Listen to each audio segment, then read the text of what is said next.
In September 2015, two human rights organizations alleged that India's government was refusing to prosecute dozens of high-ranking police and military officials. The officials are accused of violent crimes, including murder, sexual assault, torture, and kidnapping.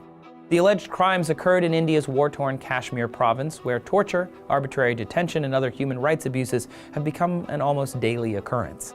So just how bad are India's human rights violations? Well, human rights in India are complicated by its rapidly growing economy and diverse population. The country has nearly 1.3 billion residents, with millions of residents living on less than $2 a day.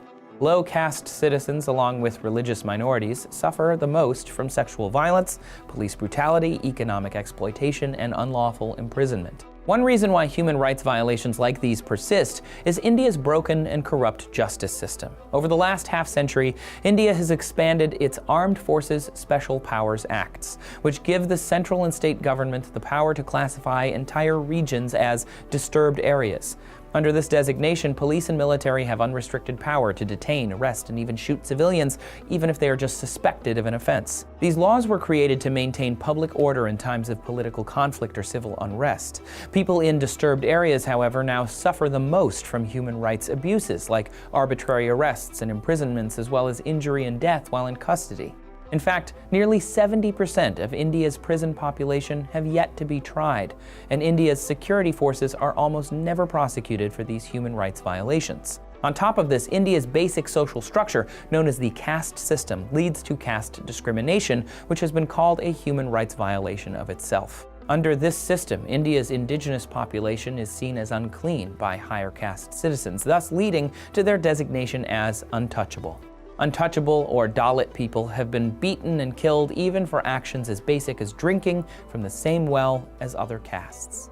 And because Dalit people cannot find well-paying jobs, an estimated 1 million Dalits are paid to clean human and animal waste from the street. They are disproportionately represented in prisons, and according to the U.S. State Department, more Dalit women are victims of sexual violence than those of any other caste. These and other crimes against Dalits are usually either unreported by victims or unpunished by authorities. When India's current Prime Minister Narendra Modi took office in 2014, many people hoped he would follow through on his promises to protect women, children, and the poor.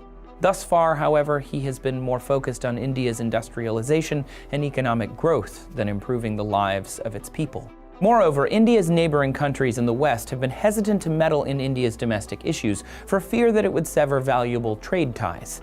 It's likely that caste-based discrimination, sexual violence, and other human rights abuses will continue unless India's government finally takes action.